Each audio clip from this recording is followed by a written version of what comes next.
గిట్ట మేము ఏడనని ₹1 పెంచినటువంటిది ఉందా? అది నేను ఇప్పుడు ఏమంటే పెంచినట్టు ఉంది.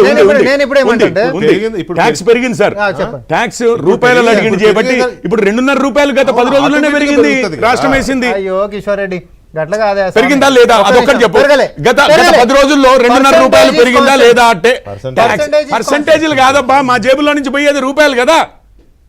రూపాయల్లో పెరిగిందా లేదా, ₹2.5 పెరిగిందా లేదా ఈ 10 రోజుల్లో?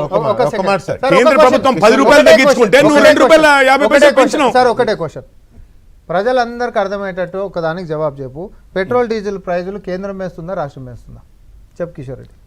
పెట్రోల్ డీజిల్ ప్రైజులు కేంద్రం ప్రైసులు ఎవరు వేయరు, కేంద్రమో రాష్ట్రమో ఎవరు వేయరు.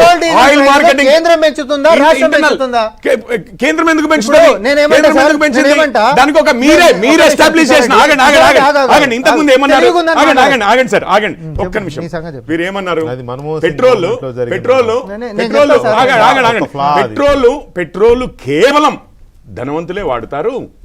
అందుకని మా ప్రభుత్వంలో, కాంగ్రెస్ ప్రభుత్వంలో మార్కెట్లో ప్రైసెస్ ఎట్లా జరిగితే అట్లా కాంగ్రెస్ ఇది పెట్రోల్ ప్రైసెస్ పెరగొచ్చు. 5 నిమిషాల క్రితం వారి నోటి నుంచి వచ్చింది. ఇప్పుడు నన్ను అడుగుతాడు ఎవరు డిసైడ్ చేస్తారు అని. మార్కెట్ డిసైడ్ చేస్తుందని మీరే చెప్పారు. కేంద్ర ప్రభుత్వం డిసైడ్ చేసేది కాదు, మార్కెట్ డిసైడ్ చేస్తుంది. నువ్వే చెప్పినావు 10 నిమిషాల అర్థం కావాలని ఒకవైపు అనుకుంటుంది, గొడవ పడితే ప్రజలకు అసలు ఏమర్థం కాదు. ఇప్పుడు అందుకని